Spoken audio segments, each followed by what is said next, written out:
4-pack of tickets to the St. Paul Ice Fishing and Winter Sports Show, December 6th through the 8th at the St. Paul River Center. Shop the season's best deals, meet the pros, and register for a chance to win the ultimate ice fishing giveaway. Head to KFAN.com. Keyword contest enter today. That's KFAN.com. Keyword contest.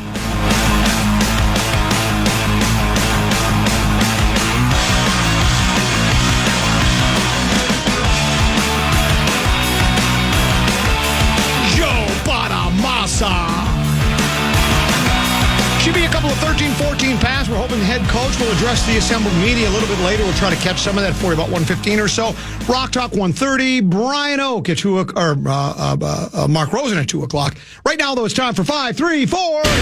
Time now for 5 questions. Well, actually 3, but 5 sounds like more than 4. Question number 1. Starting December 5th, FanDuel Sports Network is offering a single game pricing option for their NHL and NBA teams.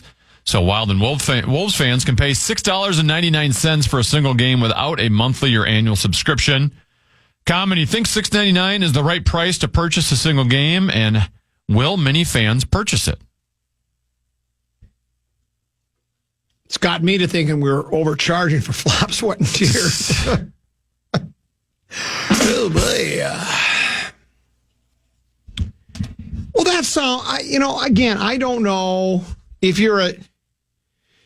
All right, let's back up. What is FanDuel? I thought was that's a betting Bally's site. Oh, that's Bally's. Bally's rebranded as FanDuel Sports Network. I still have it, I think, then on DirecTV. I haven't looked since... When did they do this rebrand? Do we know? A couple weeks ago, yeah. Yeah, I'm not familiar with it. Okay. So do I still have my regular prescription then? You have it on your... Yes. But otherwise... Well, if let's say you're like 10 a B and you love hockey, and I know it's part of your job, but you probably watch a lot of hockey anyways, even if it wasn't. Would you be willing to... I don't think it's for someone who watches a lot, because if you're going to watch a lot, you're going to... You can pay $19.99 to have all the games for a month. You can. This is just for an individual game. But I didn't know. I thought you either had to buy you had to have the whole shooting match or nothing. You could just buy just a streaming package? That's what they just announced, yes.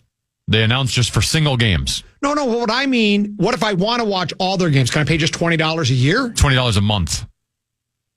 Oh, well, then you would be foolish to do the $7 a game. It does seem expensive, yes. It is. Unless you're going to watch one game a month. Yeah, unless you're watching one game a month. But that doesn't make any sense. If it's $20 a month, I don't know. I guess what they're hoping for is we got the people on DirecTV like Common. Even if he doesn't watch it, he's paying for it indirectly. He knows it, but it's not like I pay piecemeal and go, okay, it's $2 for Travel Channel, $2 for Rockford Files, $2 for this. I just pay for it and they get their cut of it, right? But yeah, I don't. I guess then they say, well, we have the other people that want to pay $20 a month because they want to watch a lot of games. They have you. And then they're just hoping, well, if we just get a handful of people to do $7 here and there and everywhere, it's just more money in our pockets. Sure. I think some people will, but I don't think it's going to go over. $7 seemed a lot to me. Yeah. Well, I would have guessed like $3-4 or something. Especially when, like you say, you can buy a package of streaming for $20 a month. Yeah. $20 a month, yes. You get all the games. Yeah, I just don't think it's going to work very well. Good luck to them. Question number 2. It's time now for the lowdown in Dinkytown. Gable Stevenson, who won the Olympics 125-kilogram gold medal with a dramatic comeback in 2021, will return to the Gophers for the 2024-2025 season and seek his 3rd NCAA heavyweight championship. He's 24 years old. He still had 1 year of eligibility remaining when he retired from collegiate wrestling after winning his 2nd consecutive NCAA championship in 2022. He's expected to make his season debut on November 24th against Campbell at Maturi Pavilion.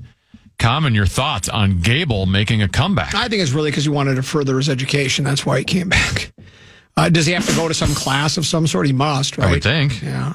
Does he already have a degree? Is he doing is he like trying to do a BA and a bachelor's of arts degree? Do you think? Do you have any idea? That's what I'd be curious. I just know how he come back and. Well, he might not have gotten his degree the first time because he left a year early. Yeah, that's true. Thought he was going to be a WWE star. So maybe he's back. Good for him. I mean, Did you say he won one NCAA tournament? Two. Two of them. My guess is the odds-on favorite to win a third. Go Gophers. He still got it though. Well, I don't know. I don't know if you say row the boat with wrestling. Forearm shiver, figure four leg lock. Go Gophers. Good luck to him. I'm a full Nelson guy. Yeah, or sleeper hold. Sleeper hold's good. Remember, sleeper hold was my favorite when Vern Gagne would grab a guy and then all of a sudden the guy would just drift off to sleep and fall down on the canvas. It was so good. Brilliant! Question number 3. Oh, ladies' night. Here we go. It's time now for a look at the ladies. Common, which local women's sports headline intrigues you the most? A, Gophers women's basketball dominates UMass Lowell for a 3-0 start. B, 4 Minnesota volleyball recruits are headed to Montana State. A Minnesota connection is a big reason why they're going. What is that connection? Do you know? I don't know. I did not read the story. C, GM Claire DeWillius and associate head coach Katie Smith leave Lynx. Or D, Minnesota Frost announce staff additions. Well, the staff additions, of course, aren't the Frost changing people all the time? Did they get rid of their new GM now or their new coach? Because didn't they make all sorts of changes? Last year, yeah. That's why these assistants were added this year. And I thought maybe they were making some more changes. No. They were just announcing their coaching staff. Okay. But good for them. The Lynx stuff is interesting. But it sounds like, and I did read the first paragraph or two there. It sounds like they're leaving for legit jobs. Exactly. Yeah. It's not. There's no disgruntlement, if that's even a word. There's nothing behind the scenes where they're being forced out or anything like that. They're not getting Darwitzed. They're not getting Darwitzed. Then the other one was the volleyball one, because I didn't read the story either. I was hoping you did, or at least found out what this Minnesota connection is. Is there a former coach from here that coaches at Montana or something? I don't know. But when you have 4 volleyball players, now I don't know how good they are. Were they like, oh my gosh, we wanted them here at Minnesota badly and they didn't stay? I don't know what their talent level is, but that's intriguing. And what was the first one? Gophers women are 3-0. They dominated last night. Yeah, well, ever since Lindsay left, they brought in the gal that was like, she's from North Dakota or South Dakota. She had her. What is her name again? Dawn Plutowitz or something like that. Yes, that's her. And apparently she was very highly regarded. It was considered a great get for the University of Minnesota. I think the season went all right. I think. I don't remember if I remember correctly. Plutowitz. So maybe, I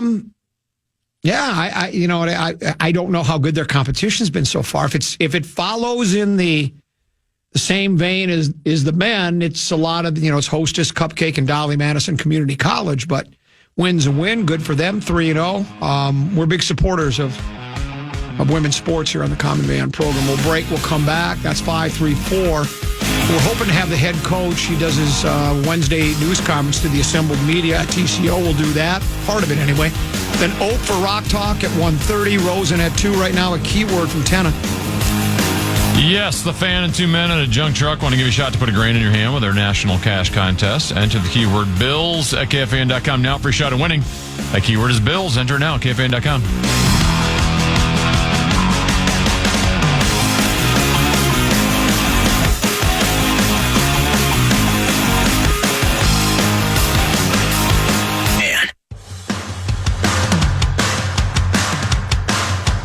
Head over to our contest page and enter for your chance to win a pair of passes to an early screening of Gladiator 2 in theaters on November 22nd. That's KFAN.com. Keyword contest for your chance to win. We take the 5 C's here. Compliments, complaints, concerns, comments, and questions. We take them on the Bradshaw and Brian KFAN text line. You have some breaking news. First of all, Tennessee, some Vikings breaking news. Is that correct? Or is O'Connell ready? Yeah, KFC's starting right now. Let's go ahead. Let's go to KOC. On the road, kind of the second of 3 in a row here, where we're going to face a tough, talented team. I think Brian's doing a really nice job, and guys are competing. Seems like they're getting healthy. And, we better be ready for a physical, tough road game in the NFL, and do everything that we need to do to prepare to go try to win a football game against a good team. But open it up to you guys. Kevin, I don't think you see a defense that ranks number 1 yards allowed, but 29th in points allowed. Just what do you see in terms of the Titans defense and how they challenge people? Yeah, just going off of, what they look like on tape, really good front, a lot of team speed on their defense. I think they play a good scheme, an aggressive scheme, and they really let their, the strengths of their defense, which is a lot. They let those guys do what they do really well. You clearly, some size and impact ability. We saw, Jeffrey Simmons up close and personal at joint practices a couple years ago, and then just seeing some of the pieces they've kind of added around not only him but across the draft with Sweat as a really large, impactful human there in the middle, and then they've got really good edge players. Key and Landry are two of the better combinations that you'll see in the NFL. We've played some really good defenses, and we've had the play style and the things show up that we're going to need to see to consistently move the ball against them. Not getting into all those stats and in the weeds on that. I just know what I see on tape. It's a good defense. Kevin, injury-wise, where are you guys at, just with the roster? Yeah, we're doing pretty well from a standpoint of coming off of offensively 82 plays, and I think 71 or 72 the prior week. Going on the road, and it was a humid day down there, so I'm sure we'll get our guys out there moving a little bit today, and make sure we get our preparation, and we'll pad up tomorrow and have some physical day tomorrow to lead into. I do believe you got to practice 4 games like this, with the physicality that we're going to see, and that's what you sign up for when you play a team like Tennessee. But health-wise, Aaron's doing well. And I think he's going to be might be a little more limited today, but expecting him to progress as the week goes on. And then one that kind of came about, who will end up being limited today, is Cam Robinson. Just had a little soreness in his foot, but everything checked out, and he'll just work through it. More than likely get some full work in as we go, and outside of that, Cash came back pretty clean, and for the outside of our specialist, having to have Jake and Park show up and clearly have a positive impact on the game. Our team's for the most part healthy. Would love to have CD back, but that's not something we can close our eyes and wish for. Your turnovers, 6 the last couple of games. What do you point at in regard to why they continue to happen? Yeah, I think each one kind of tells their own stories, and when you look at first drive against Indy, kind of a forced playoff schedule, on a third down in the red zone, we had a tip ball on trying to get Justin a slant. It was quite a bit of contact there and kind of tight play, and the NFL ball gets tipped up and eventually intercepted.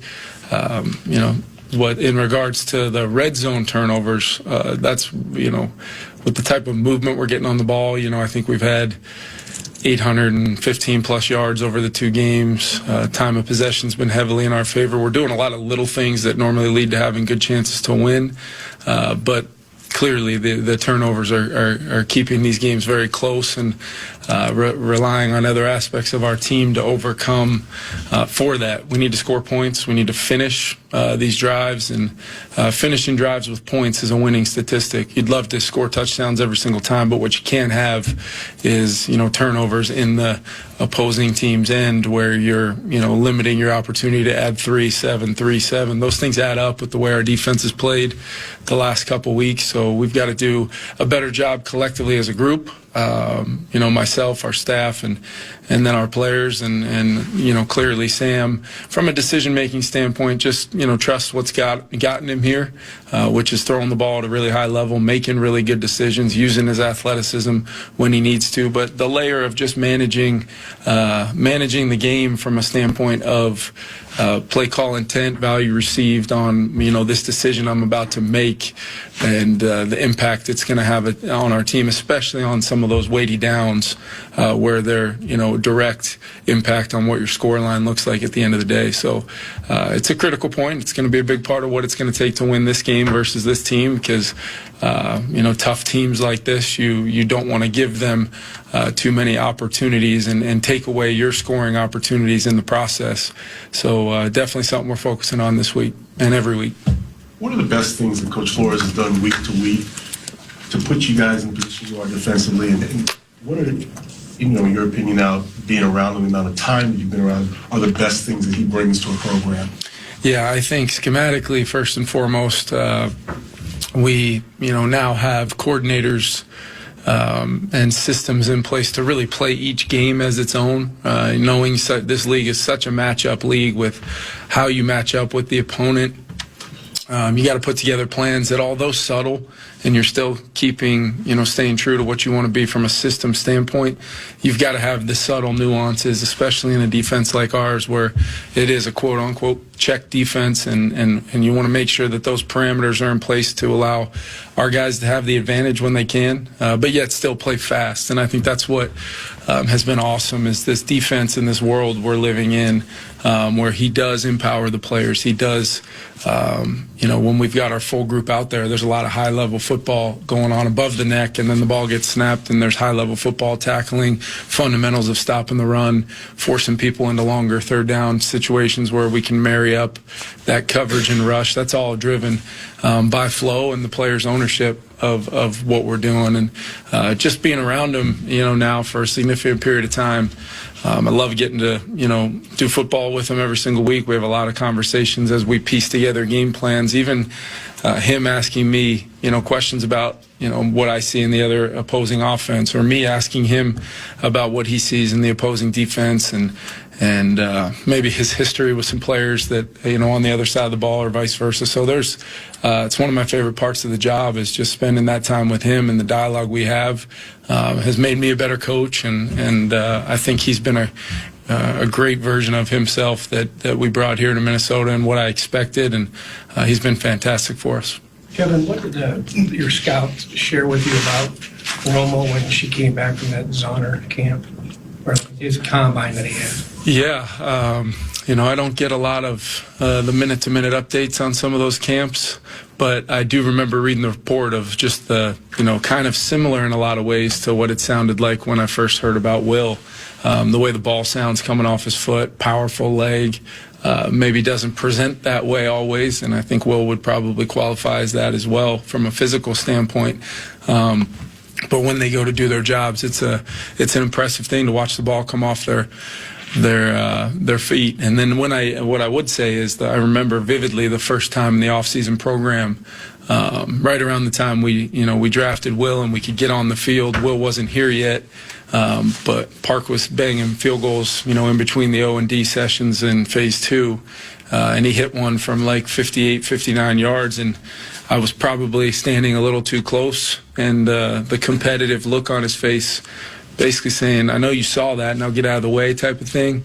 I remember just feeling like he had a great edge to him, but in a good way, and thought it would be a great competition with him and Will, which it was. And as I told him when he left this building, I don't think, this is certainly not your last time kicking in the NFL, because you're, in my opinion, well above the line from a standpoint of kicking, but also, I hope it's not your last time in this building. When we bring you back, I know you'll be ready to go, and that's exactly what he was. So full circle to giving him a game ball after making 4 big kicks for us when we needed them. Were you standing there purposely to doing your head coach thing?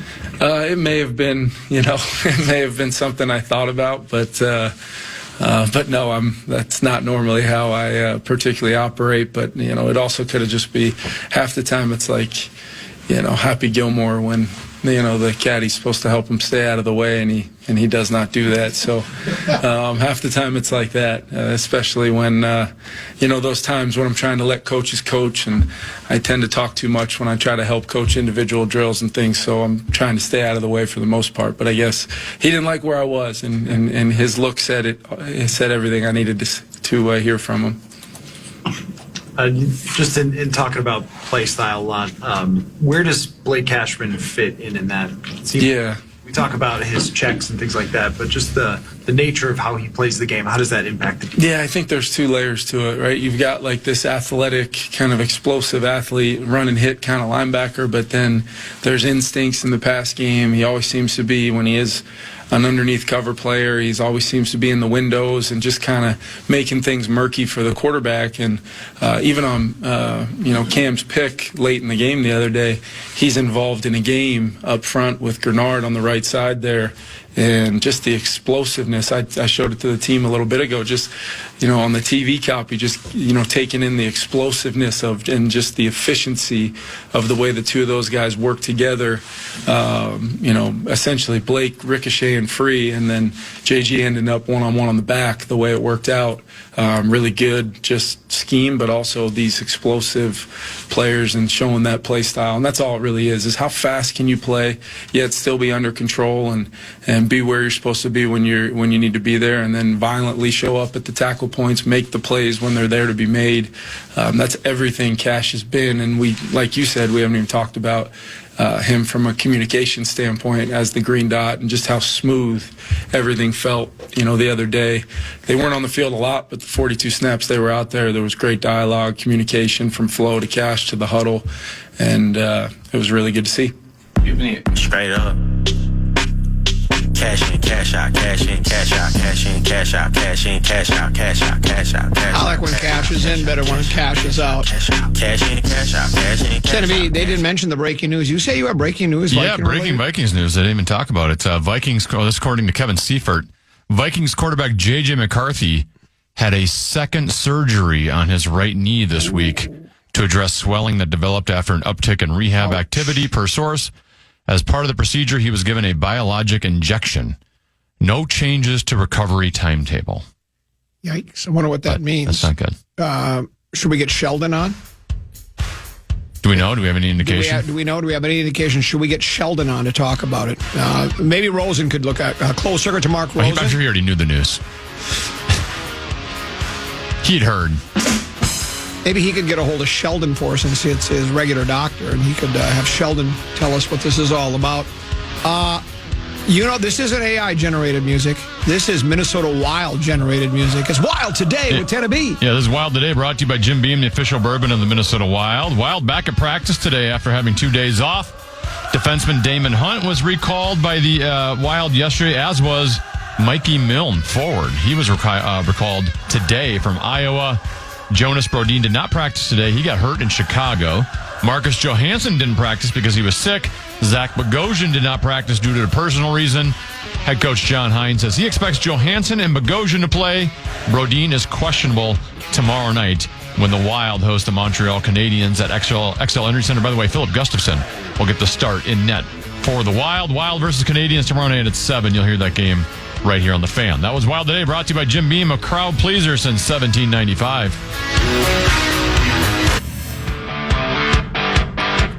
Want to chime into what's happening with your favorite KFAN program? Make your voice heard on the Bradshaw and Bryan text line. Let us know what you have to say by texting your message to 64686. That's 64686. Standard message and data rates apply. Artificial intelligence generated a Timberwolves song for us a little bit earlier. I heard the whole thing earlier. Could you have artificial intelligence create a Brian Oak song? A Brian Oak intro song? Yeah. What about a song called You Don't Have to Like Them? Yeah. But you have to respect them. Yes, I like that. Set to some sort of acoustic Sarah McLachlan Indigo Girls vibe. Right, that's it. Yeah, by the way, that song that your AI generated, I understand you were looking for da-da-ba-doo-doo. Most ESPN music is better than that. That was terrible. Oh, I loved it. Oh, yeah, but for you our purposes, didn't love it. No, for our purposes, it's cheesy. Well, and it works. Oh no, and that makes sense. That makes sense. But from an actual song perspective, if we were going to break it down, well, whose voice was that? That sounded like 40 different voices on top of one another. Yeah, I thought it sounded a lot like Nelly. Here's the problem. No, it didn't. It didn't sound anything like Nelly. It's the only name that popped into my head. Here's the deal: is by enjoying this early, and every time you use AI, it gets smarter, it gets better, it understands, it grows.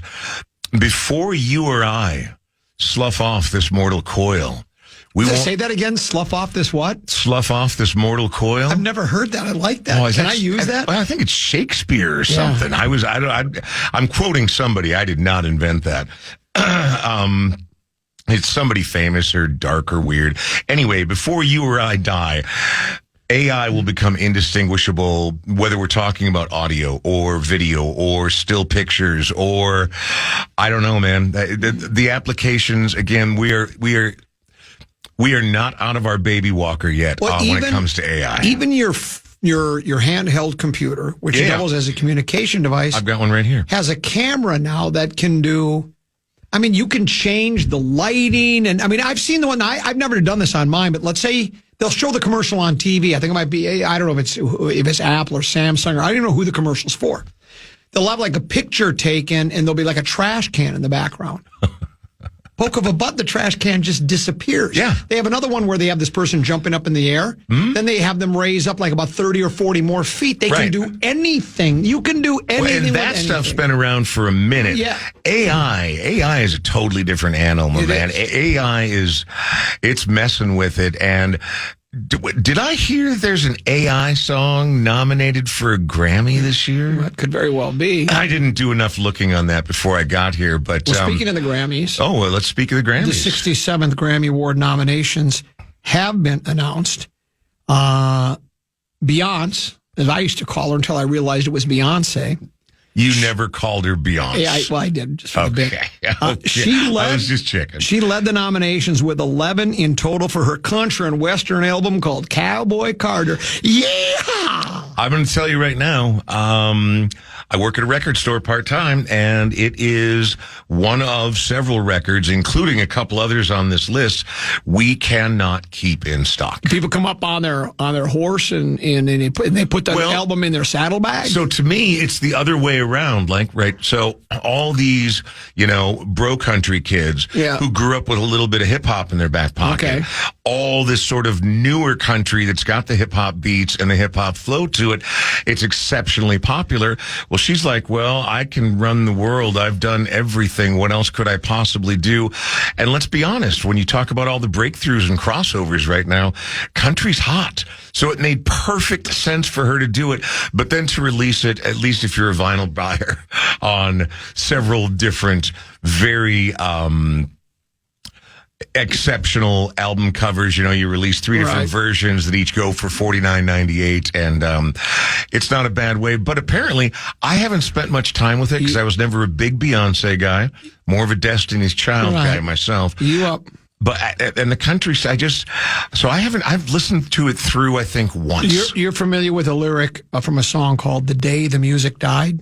Are we talking about Don McLean? Don McLean and American Pie. I am familiar. The day country music died was the day they laid George Jones to rest. It's not country anymore. I don't know what it is. I don't know what you call it, whatever you want.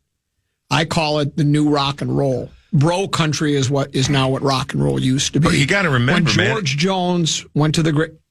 Can you check and see if George Jones is dead? When George Jones was laid to rest, that's the day country music died. And I think that's a perfectly valid opinion. But it's all about when you came to the party, right? I mean, he died in 2013. Yeah. And it's, Don McLean didn't write anything about that. Beyonce led the nominations with 11, as I said. She now is the most nominated artist in the award show's history, with 99 total nominations in her career. Think about that. Can you name 2 songs that have 99 in the title? Jay-Z, I got 99 Problems, but... I didn't know that one. Also... 99 Luft Balloons. By? Nina? Very Nina? close, Nene. Nene. No, it's Nena.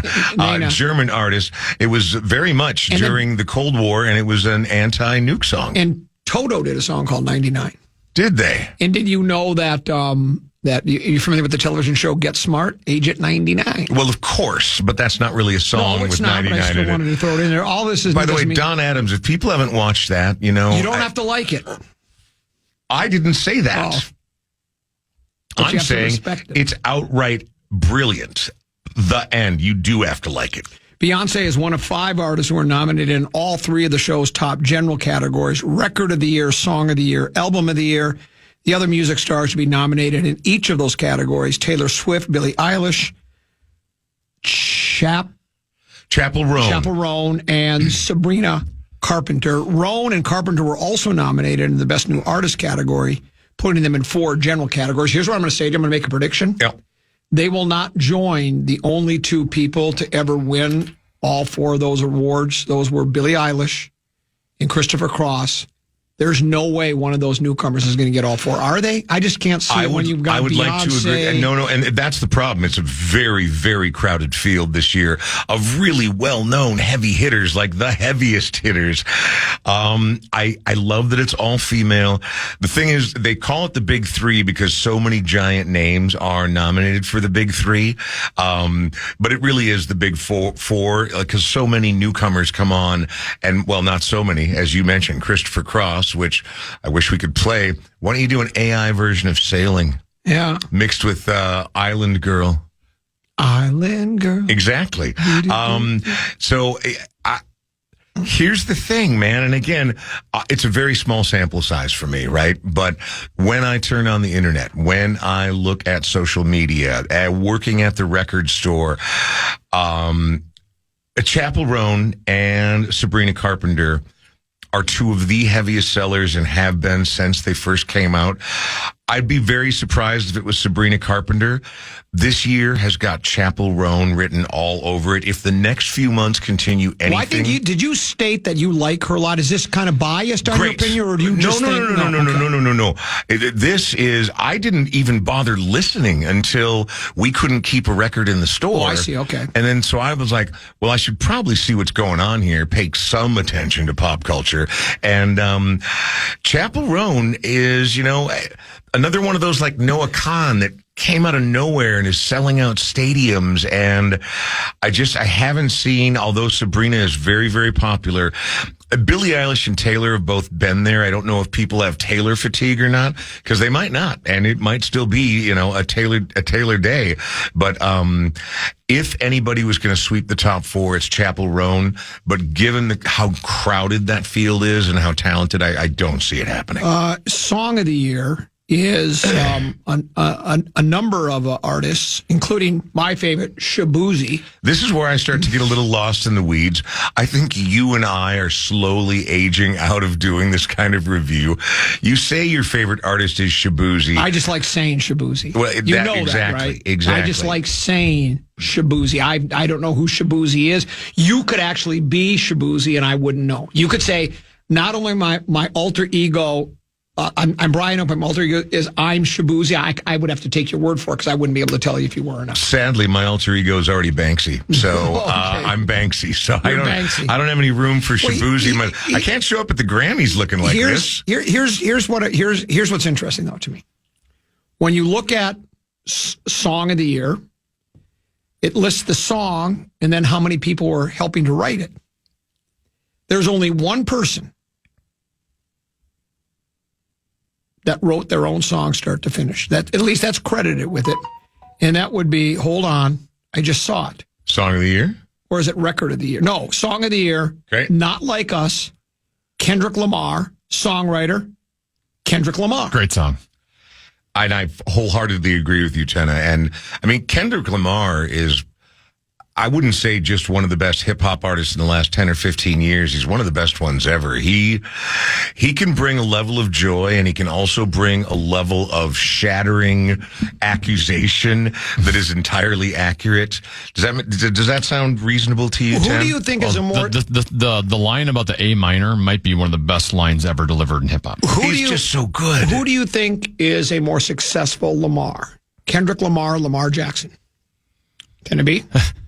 Which is the more successful Lamar? Well, what let's see metric if Lamar are we can using win for the game. success? I just do nonsense. But Lamar Jackson, great hip hop. A lot of people like him. Nope. No, he's a quarterback, right? Yes, he is a quarterback. He's not the one with 850 lawsuits pending, is he? No, that's not him. You're thinking about the Watson guy. But why are all these other people have to... Can't somebody just write a song like a Mark on their own? Why do they have to have all these contributors? Because...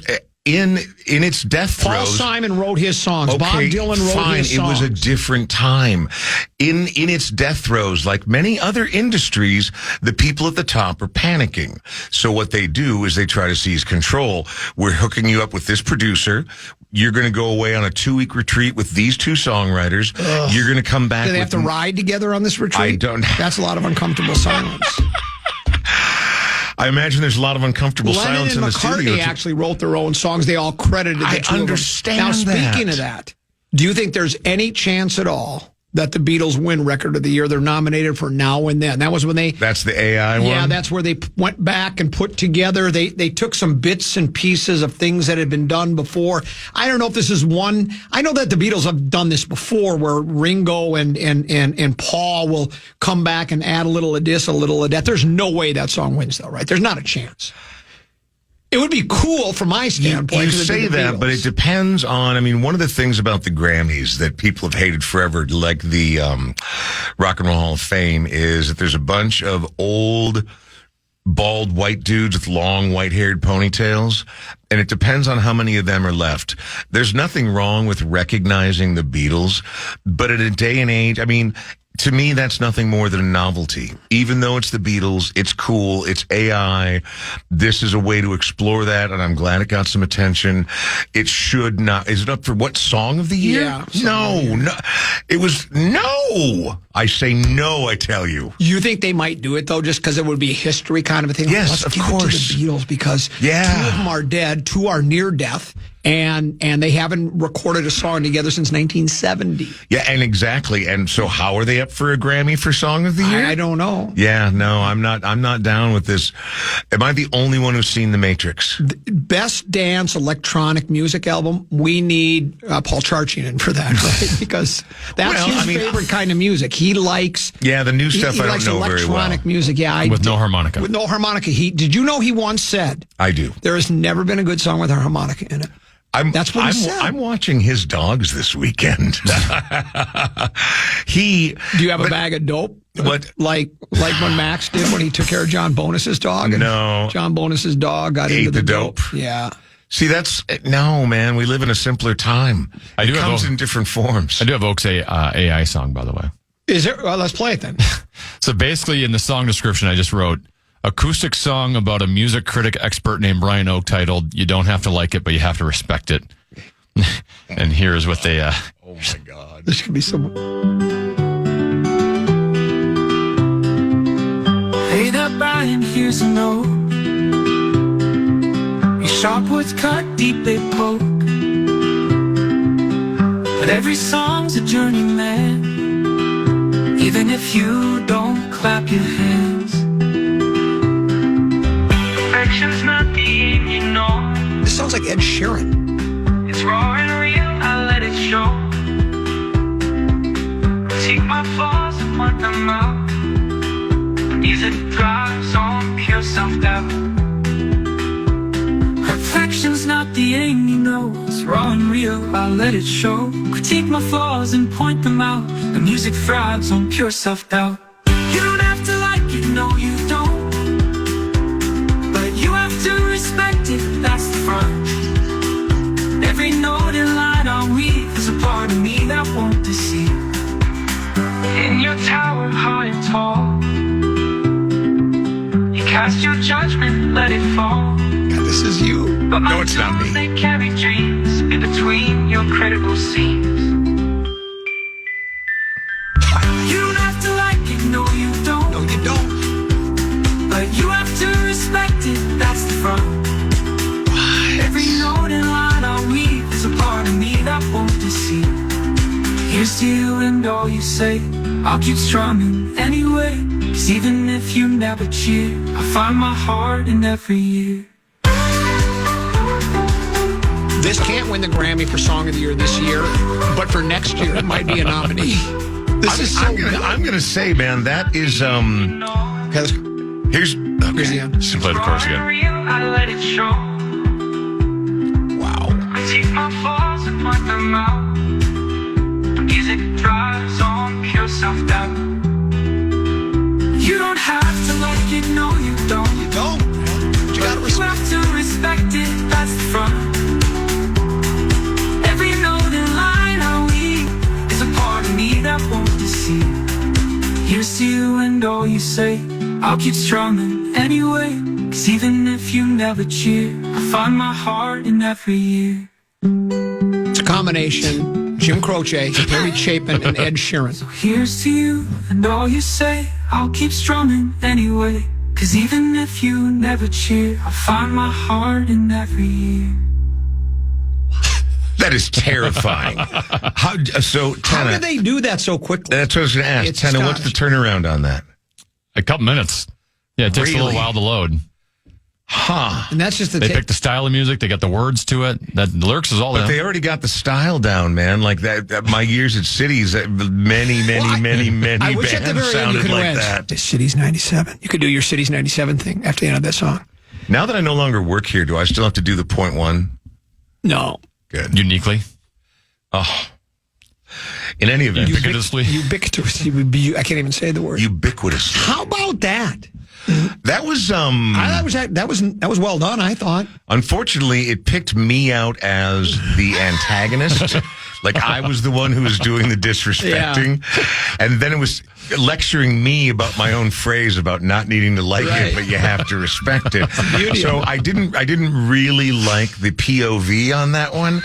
But I'm going to admit, I'm startled at how much like a song that sounded. Once they nail the voice, once they get the voices better than some kind of multi-vocoder thing, I mean, the guitar sounded fine, and the rhythm was good, and it wasn't anything advanced or amazing. It's not going into the Rock and Roll Hall of Fame, but wow, that kind of blew my mind. You don't think you'll hear it on Dick Clark's American Bandstand anytime soon? Probably not. And they actually give you two versions of it, too. I didn't like the other version. I like the chorus in the other version more. It's the same exact lyrics. But I'll play that one going into break. Yeah, okay. Wow. I guess we're going to break. We didn't really talk about the Grammys. It was just there. Sharp words cut deep, they poke. Ooh, sharp. Remember, I'm not the bad guy in this song. The 5th anniversary of my podcast is coming up tomorrow. Okay. We're doing it live for the first time ever. If you want to swing by, you can be on the podcast. Find out more at thebrianoakshow.com. And if you just want to listen to the podcast, well, tomorrow it'll be on YouTube, but we've got 440 episodes available on the iHeartRadio app. You don't have to like the podcast, but you have to respect it. You don't. You have to respect it. That's the fun. Me and my big mouth. Why did I recommend this idea? I'm going to hear this until I die, aren't I? It's always good to see you, my friend. Thank you very much. Congratulations on the anniversary of the podcast. Thank you very much. We'll talk to you again next Wednesday for Rock Talk. We'll take a break. Mark Rosen joins us next. In your tower, high and tall, you cast your judgment, let it fall. But my tunes, they carry dreams in between your critical scenes.